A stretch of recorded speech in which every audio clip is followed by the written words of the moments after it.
എന്താ പ്രശ്നം? കണ്ടില്ലേ പട്ടാ പകൽ ഒരുത്തൻ പെണ്ണുങ്ങളോട് അവമര്യാദയെ പെരുമാറിയത്. സംവിധായകൻ രഞ്ജിത്തിനെതിരെ ഗുരുതര വെളിപ്പെടുത്തലുമായി ബംഗാളി നടി ശ്രീലേഖ മിത്ര. എവിടെയോ എന്തോ ഒരു തകരാറ് പോലെ. ഓരോന്ന് മാറ്റുമ്പോഴും പുതിയ ഓരോന്ന് ഉണ്ടാക്കില്ലേ അവന്മാര്. രഞ്ജിത്ത് എന്ന പെൺവേട്ടക്കാരനെ കുറിച്ചുള്ള വാർത്തകളാണ് ഇപ്പോൾ ഏറ്റവും അധികം ചർച്ചയാകുന്നത്. പാലേരി മാണിക്യം എന്ന സിനിമയിൽ അഭിനയിക്കാനെത്തിയപ്പോൾ മോശമായി പെരുമാറി. രാത്രി മുഴുവൻ പേടിച്ച് ഹോട്ടലിൽ കഴിഞ്ഞു. നിനക്ക് അമ്മ പെങ്ങന്മാരൊന്നുമില്ലടാ. അതിവനെ കണ്ടപ്പോഴേ എനിക്ക് തോന്നി. പരാതി അറിയിച്ചതോടെ പാലേരി മാണിക്യത്തിലും മറ്റ് മലയാള സിനിമകളിലും പിന്നീട് അവസരം കിട്ടിയില്ല എന്നും. അതൊക്കെ ഗോപാലകൃഷ്ണൻ ഒരു നമ്പർ അല്ലേ? ഇതെന്റെ ഒരു നമ്പർ. അവർ കേരളം ഏറെ ഇഷ്ടപ്പെടുന്നുണ്ടെങ്കിലും ഈ സംഭവത്തിന് പിന്നാലെ താൻ പിന്നീട് മലയാള സിനിമയിൽ അത്തരത്തിലുള്ള ഒരു ശ്രമം നടത്തിയിട്ടില്ല എന്നും. സുഗുണം പോകരുത്. ഈ നാട്ടിൽ സാധാരണക്കാരെങ്ങനെ ജീവിക്കും?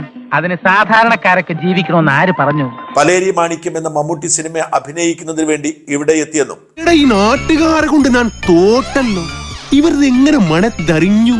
ഈശ്വര, ഇതൊക്കെ എന്റെ തലയിലാവൂലോ. അതെങ്ങനെ നിന്റെ തലയിലാവണം? പിന്നെ നീ കയറിയേക്കോ? ഞാനാക്കണ. അഭിനയത്തിന്റെ ഭാഗമായി ഹോട്ടൽ മുറിയിലേക്ക് എത്താൻ ആവശ്യപ്പെട്ട രഞ്ജിത്ത് ഓഹോ, അപ്പോൾ അങ്ങനെ ഒരു സംഭവം ഉണ്ടായിരുന്നല്ലേ?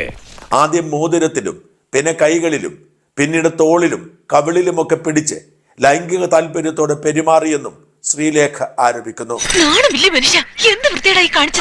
അത് അമ്മച്ചിക്ക് ഞാൻ പറഞ്ഞത് മനസ്സിലാവാത്തോണ്ടാണ്, അല്ലാതെ ഞാൻ പറഞ്ഞത് മനസ്സിലാവാത്തോണ്ടാണ്.